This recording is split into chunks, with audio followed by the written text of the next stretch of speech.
Okay, अगला अभ्यास करेंगे।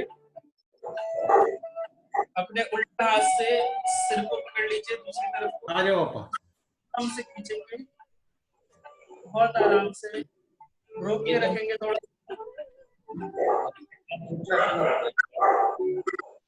दूसरी साइड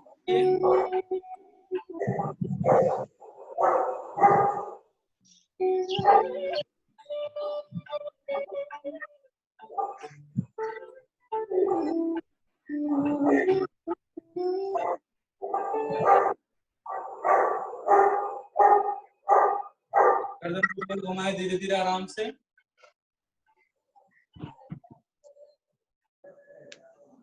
बड़े ही सहज तरीके से घुमाना है, बड़े आराम से, बिल्कुल भी जोर नहीं लगाना, बहुत आराम से घुमाना है गोल को।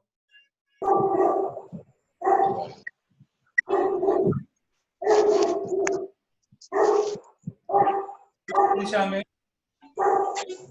दूसरी दिशा में घूमेंगे आराम आराम से।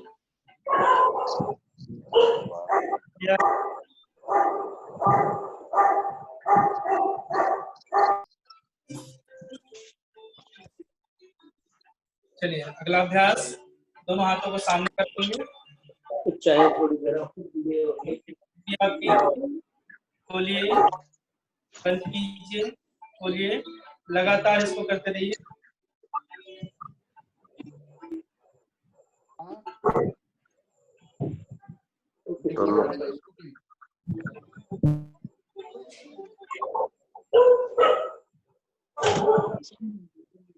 कलाई गोल घुमाएंगे,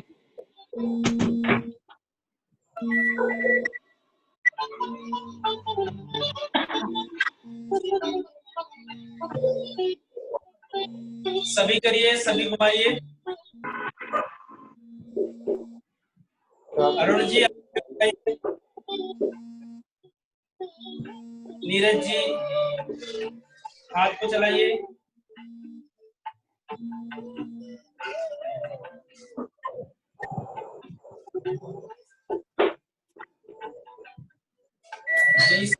हाथों को शोल्डर पर रखेंगे और आगे ले, आपको एक बार आगे से पूरा उठाना है, एक बार दूसरी साइड से पूरा स्ट्रेच करेंगे, इसको चेस्ट को पूरा खींचिए, पूरा ऊपर, एल्बो खींचिए ऊपर, पूरा बहुत अच्छे, सभी घुमाइए, बढ़िया।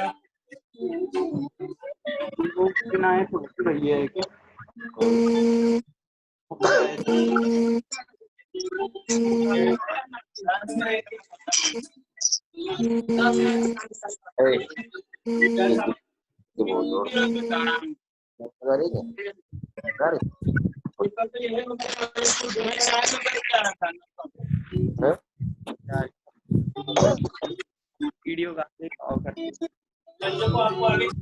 आगे आगे चलिए।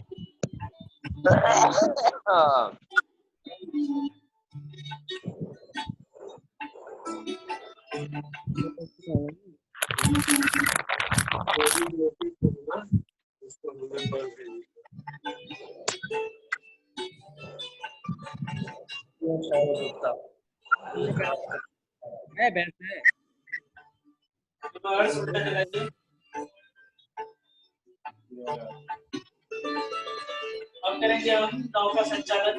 हाथों को आगे कर लीजिए जैसे नाव चलाते हैं, बैठ गए, पैर लंबे सबके, दोनों हाथों को मुट्ठी बंद करके घुमाइए।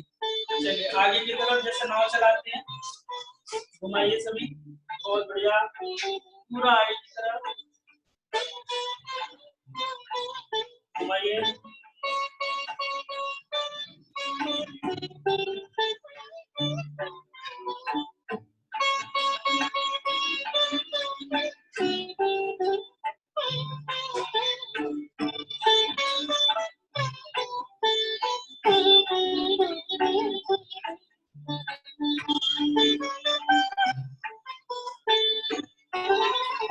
उल्टा चलाइए पीछे, बहुत बढ़िया, बहुत अच्छा कर रहे सभी।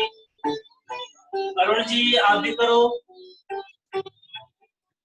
अलीगढ़ वाले अरुण जी आप नहीं कर रहे, देखने से नहीं होगा, करने से होगा। सभी लोग करेंगे, उसका फायदा मिलेगा शिविर का। नहीं करेंगे तो फिर ऐसे ही चला जाएगा शिविर। जब तक जी कर रहे हैं अगला अभ्यास पद्मासन लगाने का प्रयास रहेगा। दोनों पैरों को लंबा कर लीजिए।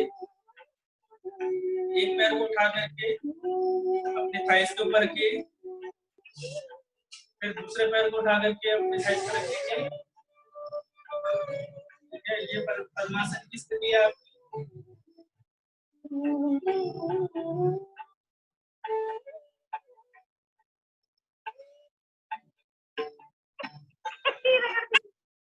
बताइए और तो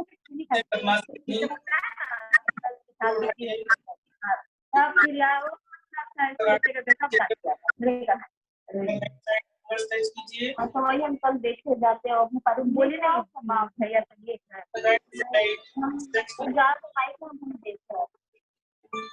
तो सीधे खींच कर रखिए। बहुत बढ़िया, बहुत अच्छा कर रहे हैं सभी, बहुत अच्छा कर रहे हैं। अब यहाँ अभी तो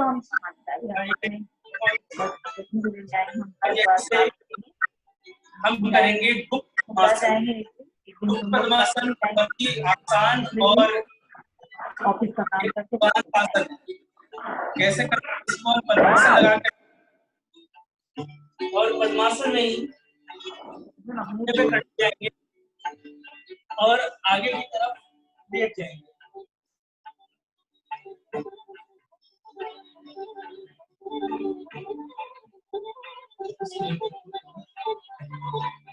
पैरों की स्थिति देखेंगे आप, पद्मासन लगा हुआ है और आप पेट के बल लेटे हुए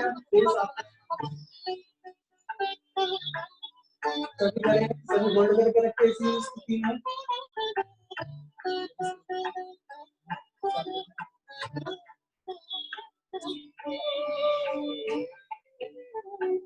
सभी रोक करके रखने की कोशिश करें। बहुत बढ़िया, बहुत अच्छा किया कहीं ने। अब वज्रासन में आ जाए सभी। वज्रासन में बैठ जाएंगे सभी।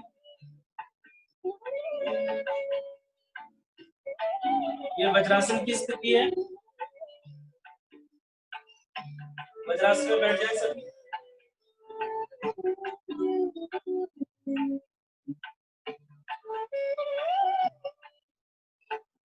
सभी बैठिए, बहुत अच्छे।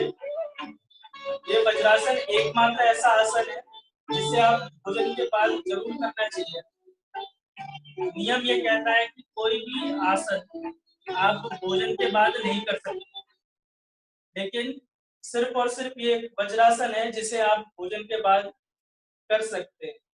तो इसे करना भी चाहिए क्योंकि इसमें इस स्थिति में बैठने की वजह से हमारा जो इंटेस्टाइन होता है, हमारा जो ये आंतों का जो पोजीशन होता है वो बिल्कुल ठीक होता है, जिससे कि जो खाना होता है वो बिल्कुल सही तरीके से डाइजेस्ट होने की पोजीशन में आ जाता है। ठीक है, हम ठीक प्रकार से बैठ नहीं पाते, इसी वजह से हमारे आधे से ज्यादा हमें बीमारियां होती। अब मैं आपसे कुछ बातें करूंगा लाइफस्टाइल डिजीज के बारे में, या जो हमारे आजकल खान पान रहन सहन की वजह से हमारे जो कुछ समस्याएं हो गई हैं उनके ऊपर थोड़े से हम चर्चा करते हैं। साथियों, आप सभी जानते हैं कि आज की भागदौड़ की जिंदगी में हम एक बीमारी का घर बन गए। ये शरीर एक मशीन है, जैसे हम मशीन को साफ करते हैं, मशीन जैसे खराब होता है उसी तरीके से हमें शरीर को भी साफ करना पड़ता है और शरीर भी खराब होता है। आप जानते होंगे कि जब आप बाइक में पेट्रोल की जगह पर आप उसमें मिट्टी तेल डाल करके आप चलाना चाहो तो क्या वो चल सकता है? नहीं चलेगा। क्यों नहीं चलेगा? क्योंकि वो गाड़ी जो है वो मिट्टी तेल के लिए नहीं बनी है, वो पेट्रोल के लिए बनी है। ठीक उसी प्रकार ये शरीर जो हमारा है, ये शरीर भी जो है वो फास्ट फूड या फिर वो किसी प्रकार के इस जंक फूड के उससे नहीं बना है। ठीक है, हमारा शरीर जो है वो अच्छा और सुपाच्य भोजन करने के लिए बना है। ठीक है, हम शरीर के अंदर में जितना भी लिक्विड फॉर्म में चीज डालेंगे, तरल पदार्थ के रूप में हम चीजें डालेंगे, तो हमारा शरीर उसको बहुत आसानी से डाइजेस्ट कर लेगा। हम क्या करते हैं, हम खाना ऐसा खाते हैं जिसकी वजह से वो खाना इतना सॉलिड होता है कि उसे पचने में टाइम लगता है। आप में से किसी ने अगर घर में कभी हलवा बनते हुए देखा हो, तो आप देखे होंगे कि सूजी होती है इतनी सी, आप उसको कढ़ाई में डाल के गरम करते हैं, भूनते हैं, और भूनने के बाद जब उसमें पानी डाला जाता है तो वो इतना सा सूजी जो है वो इतना सारा हलवा बनता है। हमारे पेट में भी जो है जठराग्नि होती है, जो खाना खाने के वक्त में अपने आप एक अग्नि जो है वो प्रज्वलित हो जाती है, जो उस खाने को पचाने का काम करता है। जब हम खाना खाते हैं तो वो अग्नि ही होती है जो उस खाने को डाइजेस्ट करती है। हम क्या करते हैं, हम खाना खाते हैं और खाने के साथ में पानी पी लेते हैं। और पानी पीने से क्या होता है, पानी पीने से ये होता है कि हमारे जो मुंह में लार होती है वो पतली हो जाती है, जो उसको खाने को डाइजेस्ट करने में सहायता करती है। एक तो वो पतली हो जाती है, साथ ही वो अग्नि को हम बुझा देते हैं। किसी आग के ऊपर आप पानी डालोगे तो क्या होगा, वो अग्नि बुझ जाएगी। तो वही चीज होती है, जब आप भोजन करते हैं और भोजन करते के साथ में आप पानी पी लेते हैं तो जठराग्नि जो है वो शांत हो जाती है। अब शांत अग्नि पर आप अगर खाना पकाना चाहो, आप गैस बंद रखो और उसके ऊपर खिचड़ी रख दो या कुछ भी रख दो, तो वो अगले 100 साल में भी नहीं पकेगी। तो वही चीज स्थिति होती है कि जब आप कोई भी भोजन करते हैं तो वो अग्नि प्रज्वलित होनी चाहिए। अब वो अग्नि प्रज्वलित करने के लिए ही हम लोग जो है प्राणायाम करते हैं या भोजन ऐसा करते हैं जो सुपाच्य हो, अपने आप आसानी से पच जाए। हर खाने का अपना अपना समय होता है पचने का।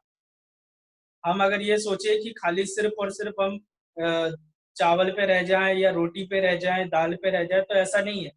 हर चीज का अपना अपना एक समय होता है पचने का। चावल को अलग टाइम लगता है पचने का, दाल को अलग टाइम लगता है पचने का। दाल की भी वैरायटीज होती हैं, उसमें भी उनका अपना अपना अलग अलग समय होता है। लेकिन हम लोगों ने मान लिया है कि एक भोजन को पचने का जो एक समय है वो 5 से 6 घंटा है। 5 से 6 घंटे में भोजन पच जाता है। और हम लोग करते क्या है, हम लोग, बीमारी का सबसे बड़ा कारण ये है कि हम लोग समय पर भोजन नहीं करते।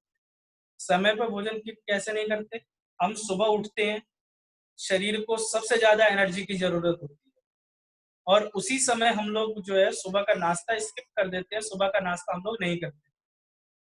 सुबह का नाश्ता ना करने की वजह से क्या होता है कि हमारा शरीर काम तो सुबह के समय बहुत सारा करता है, लेकिन हम उसको उतनी एनर्जी नहीं दे पाते, और शरीर हमारा जो है वो डाउन हो जाता है, बैटरी बिल्कुल डाउन हो जाती है हमारी शरीर। हमें क्या करना चाहिए, सुबह के समय में भोजन भरपूर करना चाहिए, बहुत ही अधिक भोजन करना चाहिए, ताकि आपको काम करने की क्षमता मिले। और जैसे जैसे आप दोपहर होगी, दोपहर में आपको काम कम करना होगा, तो आप अपना भोजन भी उसको भी आप कम कर लीजिए। और जैसे ही रात्रि का समय हो, रात्रि के पहर में कोशिश करें कि भोजन को या तो स्किप कर दें, छोड़ दें, नहीं तो बिल्कुल ही कम खाएं। हम क्या करते हैं, सुबह के समय तो हम लोग बहुत कम खाते हैं या छोड़ ही देते हैं खाना, जिस समय हमें सबसे ज्यादा काम करना होता है। और शरीर काम भोजन ना करने की वजह से शरीर को एनर्जी नहीं मिलती और वो शरीर थक जाता है या बीमार हो जाता है। अगर हम इसी को थोड़ा सा बदल दें, हम सुबह का समय जो है भोजन हम ज्यादा करें, दोपहर वाले समय में हम भोजन को थोड़ा कम करें, और रात्रि का भोजन हम बिल्कुल कम कर दें या छोड़ दें, तो हमारी आधे से ज्यादा बीमारी तो हमारी वहीं ठीक हो जाए। फिर बची हुई जो बीमारियां हैं वो ठीक कैसे होंगी, वो होती है शारीरिक क्रियाकलाप से। आप योगासन, प्राणायाम कोई अभ्यास करते हैं तो उससे भी आपके शरीर को बहुत ही ज्यादा राहत मिलती है। हमारे शरीर के अंदर विभिन्न प्रकार की बीमारियां घर कर लेती हैं आज के समय में, जैसे ओबेसिटी, मोटापा, ठीक है, आपका बैक पेन, कमर का दर्द,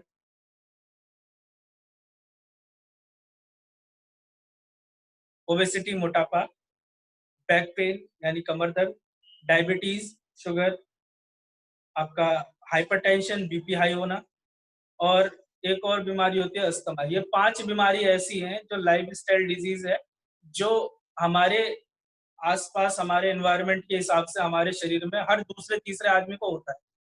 ये 5 बीमारी ऐसी कॉमन है जो आपको हर किसी दूसरे तीसरे चौथे आदमी के अंदर में ये बीमारियां दिख जाएगी। कोई भी होगा, या तो वो मोटापे से परेशान होगा, या तो उसके कमर में दर्द हो रहा होगा। ठीक है, कमर में दर्द क्यों हो रहा है? क्योंकि वो बैठने का काम ज्यादा है। ठीक है, वो लैपटॉप पे बैठते हैं या फिर सिस्टम पे बैठे होते हैं, तो उनके कमर में दर्द हो जाता है। ओबेसिटी क्यों है? क्योंकि भोजन करने का सही ढंग नहीं पता। मोटापा, भोजन करने का ढंग नहीं होता, इसी वजह से मोटापा होता है।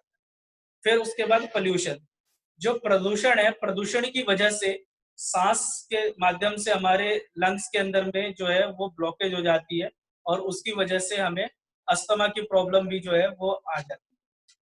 हम बहुत ज्यादा गुस्सा होते हैं, गुस्सा होने की वजह से भी हमारे शरीर के अंदर में हाई बीपी जो है वो बढ़ जाता है। जब शरीर के अंदर में रक्त का संचार बहुत अधिक गति से होता है, तो उसे हम उच्च रक्तचाप या फिर हाई ब्लड प्रेशर बोलते हैं। ठीक है, तो ब्लड प्रेशर तेज होने की वजह से क्या होता है, उसकी अल्टीमेट स्टेज क्या होती है? जब आपको कोई अगर हाई बीपी परेशान करती रहे, और हाई बीपी आपको बहुत समय से है, तो आपको क्या परेशानी होगी? मैक्सिमम से मैक्सिमम आपका जो है ब्रेन हेमरेज होने की संभावनाएं बन जाती है।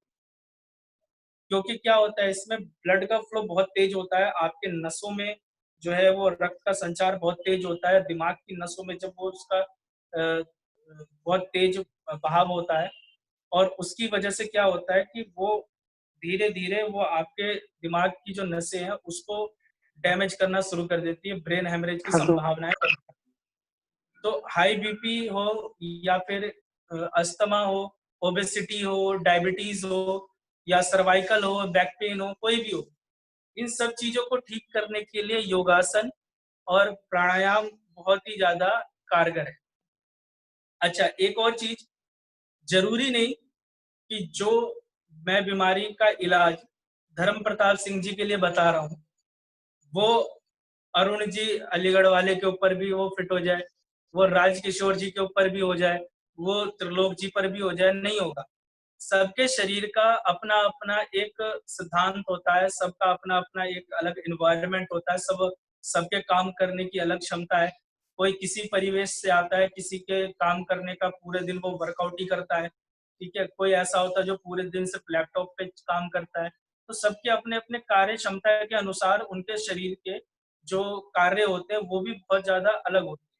तो दवाई भी उनकी अलग अलग असर करती है। हम एक चीज कॉमन कह देते हैं कि है ना, प्राणायाम करने से जो है वो ये बीमारी ठीक हो जाएगी। ठीक है, बिल्कुल होगी, लेकिन जरूरी नहीं है कि वो है ना 5 बार करने से ही हर किसी को हो जाएगा। किसी के शरीर पे वो 10 बार में असर करेगा, किसी के शरीर में वो 15 बार में असर करेगा, हो सकता है किसी को पहली बार में असर करे। कई लोग ऐसे होते हैं जो जिम में जाते हैं, उनको बहुत ही जल्दी इफेक्ट कर जाता है शरीर। वो क्या करते हैं, वो तुरंत जैसे उन्होंने एक्सरसाइज शुरू करी, तो हफ्ते भर में उनके अंदर में रिजल्ट आ जाता है, उनका शरीर जो है बहुत जल्दी पतला हो जाता है, या उनकी बॉडी जो है वो डोले शोले बन जाते हैं। लेकिन ऐसा जरूरी नहीं है कि उसके साथ आए हुए सभी प्रत्येक व्यक्ति के शरीर पे वही इफेक्ट होगा, बिल्कुल भी नहीं। हर शरीर की प्रकृति अलग होती है, हर शरीर का कार्य करने की क्षमता अलग होती है, हर शरीर को सीखने की क्षमता अलग होती है। ठीक है, तो इसी वजह से हर किसी व्यक्ति पर दवाई अलग असर करती है, आसन अलग असर करता है, किसी को प्राणायाम सूट करता है, किसी को आप जरूर ध्यान रखिए कि जब भी आप कभी आसन या प्राणायाम या कोई भी अन्य क्रियाकलाप करते हैं, तो उत्सुक ना बने। उत्सुक बनने से क्या होता है कि वो काम करने की क्षमता जो है वो खत्म हो जाती है। धैर्यवान बनना चाहिए। क्यों? क्योंकि आप अगर सोचे कि अगर मैंने 10 दिन एक्सरसाइज करनी है और उसके बाद मेरे शरीर पर रिजल्ट आ जाएगा बहुत जल्दी, और आपके शरीर पर वो रिजल्ट नहीं आएगा, तो क्या होगा? आपका उत्साह गिर जाएगा, उत्साह गिर जाएगा, और आप जो है उसमें अच्छे तरीके से उसे छोड़ देंगे। तो इसलिए धैर्यवान बने, और किसी भी प्रकार की उत्सुकता अपने अंदर ना पाले। हर चीज का समय होता है, समय से पहले वो चीज नहीं होगी। ठीक है, आप अपने शरीर को जितना ज्यादा तपाएंगे, जितना ज्यादा मेहनत करेंगे, शरीर उतना ही ज्यादा आपका फायदेमंद होगा आपके शरीर पर। आपके शरीर के अंदर की बीमारियां जो है वो जल्दी से जल्दी ठीक होंगी। जल्दी का मतलब ये नहीं कि 2 दिन में हो जाएगी, 3 दिन में हो जाएगी। जल्दी किसी किसी के लिए जल्दी 6 महीने भी होते हैं, किसी के लिए 3 महीने भी होते हैं, किसी के लिए साल भर भी होता है। शरीर के ऊपर डिपेंड करता है कि वो बीमारी कब ठीक होगी। फिर हम डॉक्टर को पूछते हैं।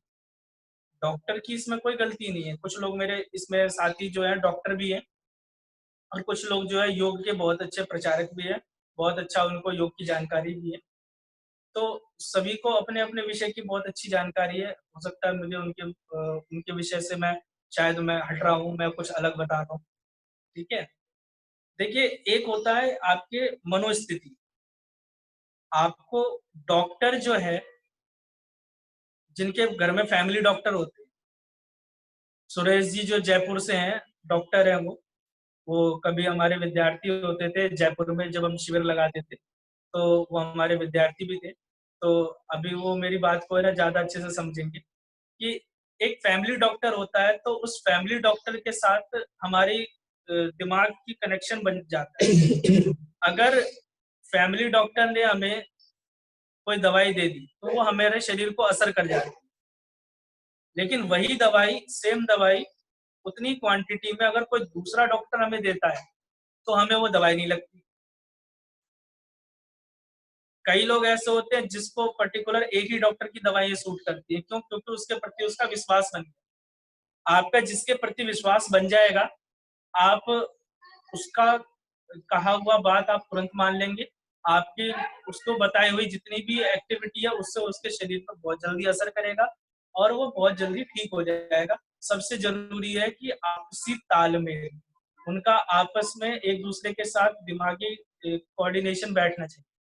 जैसे मैं आपको जो बता रहा हूँ, अगर आपका मेरे साथ कंसंट्रेशन बैठ गया, आपका मेरा और माइंड थॉट दोनों सेम हो गया, आपको मेरी बातों पे विश्वास हो गया, तो क्या होगा कि आपको मेरी बताई हुई चीजों से असर होने लगेगा। वहीं अगर आपको मेरी बात तो हो सकता है कि आपको वो चीजें असर ना करें। ठीक है, तो मैं, क्योंकि समय ज्यादा नहीं होता है, अब मैं थोड़ा सा क्वेश्चन आंसरिंग रखता हूँ। किसी का कोई समस्या हो, किसी को कोई कुछ क्वेश्चन पूछना हो आज के विषय के से रिलेटेड, या जो कल कुछ बताया गया था उससे रिलेटेड, तो मुझसे पूछ सकते हैं। अपना एक एक करके माइक ऑन करेंगे और तब पूछ सकते हैं। उसके अलावा मैं बता दूं सभी को कि कल जो है सुबह हिमांशु जी राजस्थान से वो भाला सिखाएंगे सभी को। भाला हमारी एक प्राचीन संस्कृति है। महाराणा प्रताप जो है वो बहुत अच्छा भाला चलाते थे। तो हिमांशु जी हमारे बहुत पुराने शिक्षक, और कनेक्शन इशू हो जाते हैं। ठीक है, ऑनलाइन शिविर है, हो सकता है कुछ समस्याएं हो जाती है, कभी कभार आवाजें नहीं आती कुछ, तो उसको थोड़ा सा मॉडिफाई करेंगे। ठीक है, कोई समस्या हो तो निराश ना हो। कमर दर्द होने लगी है। किसी का कोई प्रश्न हो तो मुझसे पूछिए। कमर दर्द होने लगी है। एक मिनट जी। हाँ जी बोलिए। कमर दर्द मेरे होने लगी है। आप पहली बात तो आप देखो जीडीए वाले हो, ठीक है, फिर लोग बंद कर दो। ठीक है, आप जीडीए में हो, आपको बैठना पड़ता है काफी ज्यादा। मैंने वही बताया आपको, आपको कमर की प्रॉब्लम रहेगी, स्पाइन की प्रॉब्लम। जो भी कोई कंप्यूटर से रिलेटेड वर्क करता है, आईटी डिपार्टमेंट में रहता है, या किसी भी प्रकार की ऐसी जॉब करता है, कॉल सेंटर हो गया या किसी भी प्रकार की, या जो नाइट ड्यूटी करते हैं, उन सभी को कमर की दर्द की समस्या रहेगी। ठीक है, कमर के दर्द के लिए देखिए सबसे बढ़िया आसन जो है वो है भुजंगासन। जिनको, लेकिन अगर मैक्सिमम पेन हो रहा है, बहुत ज्यादा पेन हो रहा है, तब आप भुजंगासन नहीं करेंगे। ठीक है, तब आप अर्ध भुजंगासन करेंगे। भुजंगासन कैसे करते हैं? आप जमीन पर जो है पेट के बल लेट जाएंगे सीधे, और सांस भरते हुए ऊपर की ओर उठते हैं, तो ये भुजंगासन कहलाता है। पैर की पंजे की स्थिति आपकी लेटी हुई होती है, अंगूठे के ऊपर अंगूठा होता है, ठीक है, ये आपकी भुजंगासन की स्थिति होती है। आप इसको जब करेंगे, जिनके कमर में ज्यादा दर्द है उनको ये पूरा नहीं करना, उनको आधा उठना है सिर्फ। और जिनके कमर में दर्द जो है वो नॉर्मल है, थोड़ा बहुत है, वो इसको पूरा कर सकते हैं, ठीक है। शरीर की क्षमता के अनुसार भी करना चाहिए। ये नहीं कि आपने किसी नए युवक को देखा है कि उसने भाई पूरा का पूरा बैंड कर लिया है, ठीक है, तो आपने भी जोर लगा के बैंड कर दिया, तो फिर उसके बाद वो कमर जो है वो कमरा बन जाएगा, ठीक है, वो कमर जो है आपकी पूरी की पूरी टूट जाएगी, ठीक है। तो जो बच्ची कुछ भी है आप जिससे आप उसको संभाल सकते हो, तो वो भी खराब हो जाएगा। अब हमारे पास 10 मिनट है, तो और किसी का कोई प्रश्न? जी नमस्ते जी। नमस्ते जी मोहित जी। सर आपने बहुत बहुत आपका धन्यवाद। आपने आज बहुत ही अच्छी बातें बताई योग के लिए। जैसे कि आज की हम देखते हैं कि हम काफी अध्ययन करते हैं, पढ़ाई करते हैं, कंप्यूटर से भी काम करते हैं, तो हमारी आंखों को हम कैसे स्वस्थ रखें, तो कृपया इसके बारे में मार्गदर्शन कीजिए। जी मोहित जी, देखिए ऐसा होता है कि आंखों की सबसे बड़ी समस्या ये होती है कि हम जब किसी चीज पर फोकस करते हैं, जैसे कि जैसे हम ऑनलाइन क्लासेस ले रहे हैं, सबसे बड़ी समस्या ये होगी अब योग के फील्ड के अंदर में सभी को, कि हम सभी योग शिक्षकों के पास अब वो बच्चे आएंगे जिनकी आंखों में बहुत ज्यादा इफेक्ट है। क्यों? क्योंकि हमने नर्सरी क्लास की भी बच्चा हो, फर्स्ट क्लास का बच्चा हो, फिफ्थ क्लास का बच्चा हो, 12th का बच्चा हो, सिखाने वाले को तो सिर्फ 40 मिनट सिखाना है, लेकिन सीखने वाले को सुबह 7 बजे से लेकर के और दोपहर 2 बजे तक कंटिन्यू मोबाइल के पास बैठना है। उसके अलावा गेम खेलते हैं, उसके अलावा और भी चीजें मोबाइल चलाते हैं, तो आंखों पे बहुत ज्यादा इफेक्ट पड़ रहा है, छोटे छोटे बच्चों को चश्मा लग रहा है, ठीक है। तो देखिए इसका सबसे बढ़िया इलाज है एक तो त्राटक क्रिया, ठीक है। त्राटक क्रिया में क्या करते हैं, आप दीवार पर कोई भी सफेद दीवार ले लीजिए या कोई भी, आप उसके पेंसिल से एक गोला बना लीजिए, छोटा सा गोला बना करके आप उसके सामने बिल्कुल सीधे होकर बैठ जाए और बिना पलक झपकाए, त्राटक का मतलब है एक टक किसी चीज को देखना, आप बिल्कुल एक टक होकर के आप उसको देखें, आंखों को झपकाए नहीं, आपकी आंखें खुली रहेंगी, आपको बिल्कुल कंसंट्रेट होकर के आपको उसे देखना है। क्या होगा, आपकी नसों पर जो है वो प्रेशर पड़ेगा और आपकी आंखें हवा की वजह से सूखेंगी, पानी निकलेगा। पूरा नीचे ले लो, पहले नीचे ले लो, कर लो भैया, ठीक है। तो त्राटक क्रिया करने से जो है आंखों पर जो है वो जो प्रेशर था रेडिएशन का, वो धीरे धीरे जो है वो आंखों के पानी से ही जो है वो साफ हो जाता है। देखिए शरीर जो है अपने आप में बीमारी को ठीक करने का एक बहुत अच्छा साधन है, बस करते हम शरीर को उसका काम करने दें, हम शरीर को उसका काम नहीं करने देते। जब हमें कभी क्या होता है, हमें पेट में गैस बनती है, ठीक है, जरूरी होता है कि वो गैस जो है वो हमारे पेट में जो एसिड जम रहा है वो बाहर निकल जाए मुझे, ठीक है। हम क्या करते हैं, पानी पी करके उसको दबा देते हैं और वो एसिड जो है वो हमारी आंखों को परेशान करता है, अल्सर हो जाता है, ठीक है। हमें क्या करना चाहिए, हमें पानी पीना चाहिए लेकिन तुरंत पी के उसे कुंजल करके बाहर निकाल देना चाहिए, ठीक है, ताकि एसिड के साथ साथ में वो सारी जो अपशिष्ट पदार्थ थे जो पचे नहीं, वो सारा का सारा मुंह के थ्रू जो है, उल्टी के थ्रू वो बाहर निकल जाए। अब हम अगर उसे नहीं करेंगे तो वो हमारे शरीर को नुकसान करेगा। उसी प्रकार आंखों को जो हम उसका काम करने नहीं देंगे, हम उसको झपकने नहीं देते, वॉलेंट्री मसल्स है, अपने आप झपकती है, आप नहीं चाहेंगे तब भी झपकेगी, ठीक है, और कंटिन्यू अपना काम करेगी। जब आप उसके काम में बाधा करते हैं, यानी कि आप एक तक इस चीज को देख रहे हैं मोबाइल को, ठीक है, तो आपकी उसको कार्य क्षमता उसकी कम हो गई है। तो धीरे धीरे जब आप पैरों पर नंगे पैर घास पर चलेंगे, उस पर सुबह के समय में, उससे फायदा होता है, त्राटक क्रिया से फायदा होता है, ठीक है। आंखें बंद करके आप भ्रामरी प्राणायाम करते हैं तो उससे भी जो है आपकी आंखों पर इफेक्ट पड़ता है। और किसी का कोई प्रश्न? जी धन्यवाद बहुत बहुत।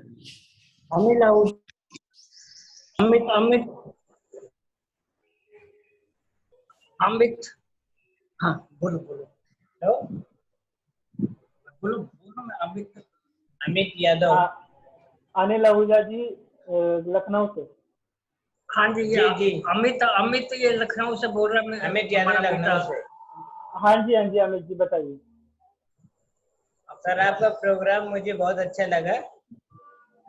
धन्यवाद जी। मैं आपसे वो सूर्य नमस्कार के बारे में पूछ रहा हूँ। हाँ जी बताइए, सूर्य नमस्कार के बारे में क्या पूछना है? उसको कैसे किया जाए? अच्छा, देखिए सूर्य नमस्कार के लिए आपको है ना बहुत सारी वीडियोस आपको यूट्यूब पर उपलब्ध हो जाएंगे। 12 स्थितियां होती है, ठीक है। आसन 7 होते हैं उसके अंदर, ठीक है। 7 आसनों की एक श्रृंखला है जिसको एक पैटर्न में बना करके उसको सूर्य नमस्कार बनाया गया है। और सूर्य नमस्कार को करने से जो है शरीर को काफी लाभ मिलता है। अगर आप आसन करने का आपके पास समय नहीं है तो आप वो 12 स्थितियां जो है सूर्य नमस्कार की, देखिए आसन जो है ज्यादा करने से नहीं होता बीमारी का इलाज, ठीक है। या उसका असर जो है आपका जैसे आपने मान लो कि कई लोग मैं देखता हूँ रिकॉर्ड बनाते हैं कि 30 मिनट में 200 बार सूर्य नमस्कार कर लिया, उससे कुछ भी नहीं मिलेगा आपको, सिर्फ शरीर के अंदर एनर्जी आ जाएगी, ठीक है। लेकिन फायदा कब होगा? जब आप उसी एक सूर्य नमस्कार को एक एक स्टेप को 5-5 मिनट होल्ड करके अगर आप उसको आधे घंटे में करोगे तो एक एक नसें नाड़ियों में आपके प्रेशर आएगा और आपके शरीर को जो है वो बहुत ज्यादा फायदा मिलेगा। जैसे कि पहली स्थिति ये है, इस स्थिति में जब आप बैठेंगे तो खड़े रहेंगे, इसको आप 5 मिनट तक रोक के रखें। और उसके बाद जब दूसरी स्थिति हाथ ऊपर करके आप पीछे की तरफ बेंड करते हैं, तो ज्यादा बेंड ना करें क्योंकि आपको दर्द हो जाएगा कमर में। हल्का सा बेंड करके और अपने आप को 5 मिनट रोकने की कोशिश करके देखें, ठीक है। उसके बाद जब आप तीसरी स्थिति में आगे की तरफ झुकेंगे तो आपके कमर की बैंड बच जाएगी, क्योंकि है ना आपके शरीर को आदत नहीं है उतनी देर रोकने की। शुरुआत में आप लोग जो है एक एक मिनट करने की कोशिश करें। 1 मिनट भी मुश्किल है कि 1 मिनट तक होल्ड हो जाएगा। जितनी आपके शरीर की क्षमता है उसके अनुसार आप शरीर के एक एक स्टेप को रोक के रखें और फिर आप उसको करके देखिए। आपको दिखेगा कि आपने अपने शरीर के अंदर में बहुत सारा चेंजेस आपको दिखाई देने लगेगा कि एक एक शरीर की एक्टिविटी को ज्यादा देर रोकने से उसमें आपको बहुत ज्यादा लाभ मिलने लगे। हम कई लोग होते हैं, कई लोग पूछते हैं कि हमने मंडूक आसन कर रहे हैं पिछले 1 साल से और हमने लगातार उसको हम वो बहुत बार करते हैं, 10-10 मिनट 15-15 मिनट मंडूक आसन करते हैं लेकिन पेट अंदर गया नहीं। मंडूक आसन 20 बार करने से नहीं होगा, एक बार में मंडूक आसन को 5 मिनट होल्ड करने से बहुत जल्दी असर पड़ेगा। आसनों को रोकना चाहिए। हम बहुत अच्छे आसन कर लेते हैं, हाथ पे खड़े हो जाते हैं, ठीक है। हाथ पे खड़े हो गए लेकिन वो कितनी देर के लिए? 2 सेकंड के लिए, 3 सेकंड के लिए, तो वो आसन नहीं है। स्थिरम सुखम आसनम। आप आसन की स्थिति में जब आप सुख की अनुभूति करने लगते हैं, आपके शरीर को बिल्कुल भी तनाव नहीं रहता, तो उसे हम आसन कहते हैं। लेकिन अगर कई लोग होते हैं पैर को गर्दन पर डाल के बैठ जाते हैं, ठीक है, और सोचते हैं हम बहुत बड़े योगी हो गए। नहीं, आप उस स्थिति में अपने आप को कितना रोक सकते हैं और चेहरे पर आपके तनाव ना आए, तब हम उसको हम कह सकते हैं कि असल में वो योगी है। ठीक है जी। जी जी, और बहुत किसी धन्यवाद। और किसी भाई का कोई प्रश्न? धन्यवाद। अंतिम 1 मिनट है हमारे पास। जी।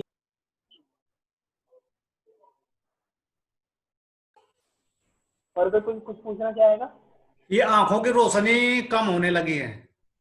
उन्होंने बताया, पूछ लिया था अभी, हमने बताया था बच्चे के साथ खेल लेते, आपको पता नहीं चला। अच्छा, ठीक है। ठीक है, थोड़ा सा ध्यान दोगे त्रिलोक जी तो बहुत हाँ, सारी नहीं चीजें ध्यान तो सीखने को दिया है मिलेगी। उसी हाँ में। जी, कोई बात नहीं, समझ सकते हैं आप, आपका बच्चा है। सौरभ, हाँ जी, सौरभ, हाँ जी विमल जी। जी विमल जी। मैं कह रहा हूँ अस्थमा की कोई बता यार, मम्मी को बहुत अस्थमा वो के, है। अच्छा देखो, हाँ, जैसे जैसे उम्र बढ़ती है वैसे वैसे हमारे शरीर के जो ऑर्गन होते हैं उन सभी का हाँ, काम करना जो है वो धीरे धीरे कम हो जाता है, ठीक है। अब उसको ठीक करने के लिए सबसे ज्यादा जरूरी है कि उसको वापस से वर्क में लाया जाए। किसी भी समय ये बंद हो सकता है, 10-15 सेकंड रह रहे होंगे, मैं अब लास्ट में बता देता हूँ कि जब आप प्राणायाम करते हैं, ठीक है, तो उससे काफी ज्यादा लाभ मिलता है अस्थमा वाले पेशेंट को। कपालभाति हो गया, ठीक है, या उज्जाई हो गया, आप ये चेक कर सकते हैं। और उसके अलावा एक होता है आपका गौमुख आसन। आप हाथ को ऐसे मोड़ते हैं, ठीक है, उस तरीके से आपका ये लंग्स खिंचता है। या हमने जो अभी ये एक्टिविटी की थी, आपके शरीर का जो हिस्सा खिंचेगा वो आपके उस शरीर के लिए फायदेमंद होता है। ठीक है, तो लंग्स से रिलेटेड जहां पर भी लंग्स को दर्द हो, खिंचाव महसूस हो, ऐसा आसन करने से लंग्स को फायदा मिलेगा, तो अस्थमा भी ठीक हो जाएगा। ठीक है, सभी का बहुत बहुत धन्यवाद, सभी जुड़े। ठीक है, सभी हम लोग शाम को 6